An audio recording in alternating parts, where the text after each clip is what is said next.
సంగారెడ్డి జిల్లా నారాయణఖేడ్ నియోజకవర్గంలో గత 3 రోజులుగా కురుస్తున్న భారీ వర్షాలపై ఎమ్మెల్యే డాక్టర్ పట్టోలు సంజీవ్ రెడ్డి ప్రజలను అప్రమత్తం చేశారు.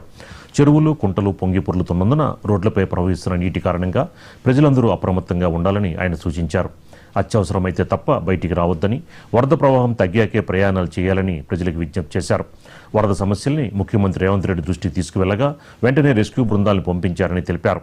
రెస్క్యూ బృందాలు ఇప్పటికే పనిచేస్తున్నాయని, ఏదైనా ప్రమాదం జరిగితే వెంటనే తమకు సమాచారం ఇవ్వాలని ప్రజలకు సూచించారు.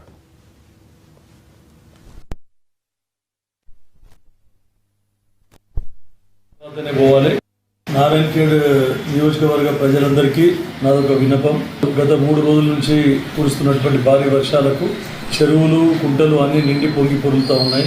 రోడ్లపై నుండి నీరు ప్రవహిస్తూ ఉంది. ఎన్నో చోట్ల అక్కడ కామారెడ్డి, మెదక్ జిల్లాల్లో వర్షపాతం ఎక్కువ ఉండి కార్లు అన్నీ కూడా ప్రవాహంలో కొట్టుకుపోవడం జరుగుతూ ఉంది. ఇక్కడ కూడా అత్యవసర పరిస్థితులు అయితే తప్ప ఎవరు కూడా బయటికి రావద్దని చెప్పేసి మిమ్మల్ని అందరినీ కోరుకుంటా ఉన్నా. ప్రమాదం జరిగే అవకాశాలు కనపడుతూ ఉన్నాయి. ఎక్కడైనా రోడ్డు పైన నీళ్లు పొంగి పొరులుతూ పోతుంటే కూడా మీరు ప్రవాహం తగ్గిన తర్వాతనే పోవాలి. ప్రవాహం నుంచి పోవడానికి ఎవరు కూడా ప్రయత్నించవద్దని చెప్పి చెప్తా ఉన్నాను. అక్కడక్కడ ఏమన్నా ఉంటే చెరువులు కూడా కొట్టుకొని పోయి రోడ్ల మీదకి వచ్చి రోడ్లు కొట్టుకుపోయే ప్రమాదం ఉంది. కాబట్టి తగు జాగ్రత్తగా ఉండాలని చెప్పేసి మీ అందరికీ కోరుకుంటా ఉన్నా. రెస్క్యూ టీమ్ రావడం జరిగింది.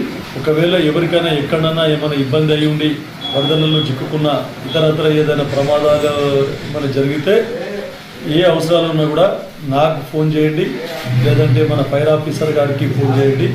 ఆ నంబర్లు కూడా మీకు అందుబాటులో ఉంచడం జరిగింది వాట్సాప్ గ్రూప్లలో. కాబట్టి తగిన జాగ్రత్తలు తీసుకొని జాగ్రత్తగా ఇంటి వద్దనే ఉండడానికి ప్రయత్నించగలని చెప్పేసి